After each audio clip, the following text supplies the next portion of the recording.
பெரிய பில்டிங்கள் கட்டுறது சவால் அல்ல.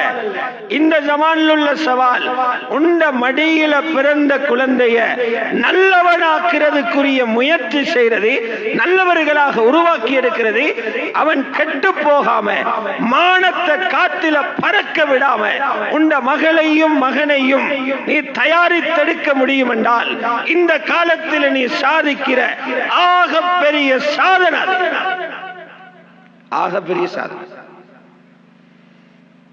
அல்லாஹ் பொறுப்பாகவே தந்தான்.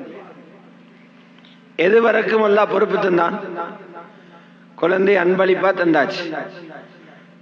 15 வருஷம் வரைக்கும் ஸ்கூல்ல படிக்க விட்டு அல்லது 18 வயசு வரைக்கும் படிக்க விட்டு, படிக்க விட்டாச்சு, ஜொப் ஒன்றை தேடி கொடுத்துட்டேன், என்ன பொறுப்பு முடிஞ்சு. குர்ஆன் ஹதீஸ்ல எங்க சரி இருக்குதா? அப்படி ஜொப் ஒன்று தேடி கொடுத்தா வாப்ப அல்லாஹ் விட்டுடுவான், இருக்குதா? அப்படி சொத்தெல்லாம் எழுதி கொடுத்தாச்சு, வாப்பட கடமை முடிஞ்ச நினைக்கிறா. மகனை நிக்காஹ் பண்ணி கொடுத்துட்டார், நல்லொரு குடும்பத்தில் மகளுக்கு நல்லொரு மாப்பிள்ளை பார்த்து நிக்காஹ் பண்ணி கொடுத்துட்டாங்க. அல்லாஹ் உண்மையை வாப்பை விட்டுருவானா?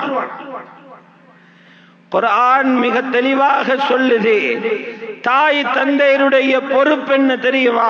உங்களோட பிள்ளைகள் நரகம் போகாம பாதுகாக்கிறது. எல்லை அதுதான். இது சொல்லப்பட்டிருக்கிறது மூமின்களுக்கு.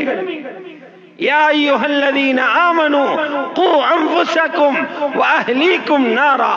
ஈமான் உள்ளவர்களே, முதல் வேலை உங்களை நரகத்திலிருந்து பாதுகாக்கிறது.